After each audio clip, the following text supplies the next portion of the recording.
ખરેખર આ જે પરિપત્ર છે એમાં માત્ર એક જ જોગવાઈ નવી છે કે ભાઈ અમે તમને છે કમિટી બનાવી અને આગોતરું વળતર ચૂકવશું, પણ એ પરિપત્રમાં અમે કલેક્ટરને પાવર આપી દીધા કે તમે વગર વળતરે પણ કામ ચાલુ કરાવી શકશો. એટલે આ પરિપત્રની અંદર કોઈ નવું નથી. જે ખેડૂતોની માંગણી હતી એ સંતોષાણી નથી. અને આ પરિપત્ર જે માત્ર ગુજરાતની જનતાને ગુમરાહ કરવા માટે થઈને પ્રેસ કોન્ફરન્સ કરેલી છે, એટલા માટે આંદોલન ખેડૂતોનું ચાલુ છે. કારણ કે આ પરિપત્રથી ખેડૂતોને જે માંગણી હતી એ માંગણી પૂરી થઈ નથી. એટલે ખેડૂતોનું આંદોલન યથાવત રહેશે. ગજેન્દ્રસિંહ ઝાલા, ગુજરાત કિસાન સંગઠન પ્રદેશ પ્રમુખ. હું પાટણ જિલ્લાનો ખેડૂત છું અને આજે અમારા પાટણ જિલ્લાને પણ અહીંયા સમર્થનમાં અને આમાં છાવણીમાં જેતપુરમાં બોલાવ્યો છે. હું ત્રીજી વાર આવ્યો છું.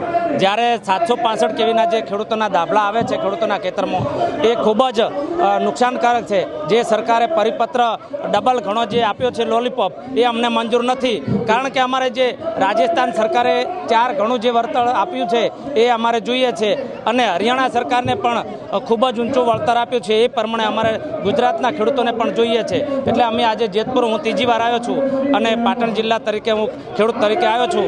10 ખેડૂતો અમે આવ્યા છીએ. એટલે આ મારું નામ પ્રકાશકુમાર વિરમભાઈ ચૌધરી છે. અમે દ્વારકા તાલુકાથી આવીએ છીએ. 500 જણો એકરા સમર્થનમાં આવ્યા છીએ જેતપુર.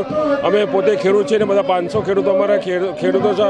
આજે ખેડૂતી જે પરિસ્થિતિ છે, અત્યારે જે અદાણીના જે લોકોએ થાંભલા ઊભા છે ખેતરમાં, એ ખેતરોને ભલે થાંભલા નાખ્યાનો અમને કોઈ અફસોસ નથી, પણ થાંભલાના પ્રમાણે જેનું વળતર અમને નથી ચૂકવતા અને અમને ઉપરથી પોલીસ દ્વારા પ્રોટેક્શન લઈને લાઠીચાર્જ કરવામાં આવે છે.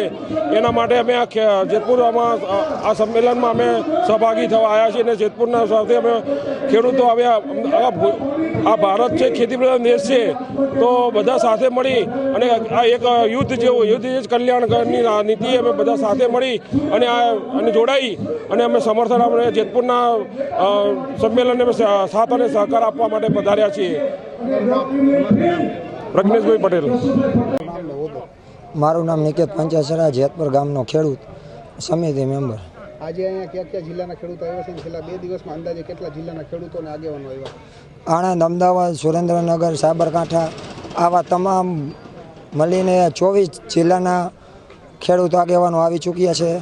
અને અત્યાર સુધીમાં કઈ પ્રકારના સજેશનો મળે છે અને આગામી દિવસોમાં આપણે શું કરવાનું વિચારી રહ્યા છીએ? ખેડૂતો પોતપોતાના સજેશન આપી રહ્યા છે. સાથે સાથે અમારી સાથે ખંભે ખંભો મિલાવીને અમારી સાથે લડતમાં ઊભા રહેવા તૈયાર છે અને નામ ડિક્લેર કરી રહ્યા છે. અમારા ગામમાંથી તો આટલા ને આટલા હાજર રહેશે એવા પોતપોતાના ગામથી માણસોની સંખ્યા જાહેર કરી રહ્યા છે. અને હવે આ આંદોલન રાજ્યવ્યાપી આંદોલન બની શકે એવી શક્યતા પૂરી છે.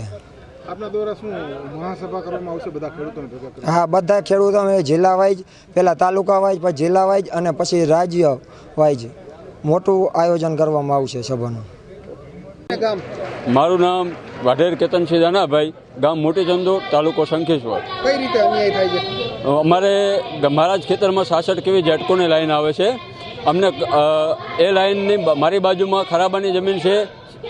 એ જગ્યાનો સરકારના જ પરિપત્રમાં આ કીધેલું છે, પણ જે સરકારી અધિકારીઓ છે એસી રૂમમાં બેઠા બેઠા આ સર્વે કરે છે. કોઈ જમીન પર સર્વે કરવા આવતા નથી અને બાજુમાં એમને સર્વે બતાવતા હોય છતાં સરકારી નિયમોનું ઉલ્લંઘન કરી અને અમને ખેડૂતોને નિયમો બતાવે છે. પોલીસો લઈ અને ધાંભલા નાખવાની ધમકીઓ આપે છે. અને આજે સરકારે લોલીપોપ બતાડ્યો છે 200 ગણું વળતર, એ આજે પણ અમને મંજૂર નથી. અને કમિટી એવી બને કે અમારી ગ્રામ પંચાયતની સમિતિ એના 5 સભ્યો લઈ અને એની કમિટી જે નક્કી કરે એ ભાવ પ્રમાણે અમને વળતર મળે. આજે પણ અમે આ વળતર અમે લેવા તૈયાર નહીં. આજે પણ નહીં લઈએ, કાલે નહીં લઈએ. સરકારને જો કોઈ કદાચ પોલીસનો ડર બતાવવો હોય તો પોલીસના ડર નહીં, SRP કે બંદૂકધારી પોલીસ જ લઈને આવે. અમે આજે પણ પોલ નહીં નાખવા દઈએ અને કાલે પણ નહીં નાખવા દઈએ.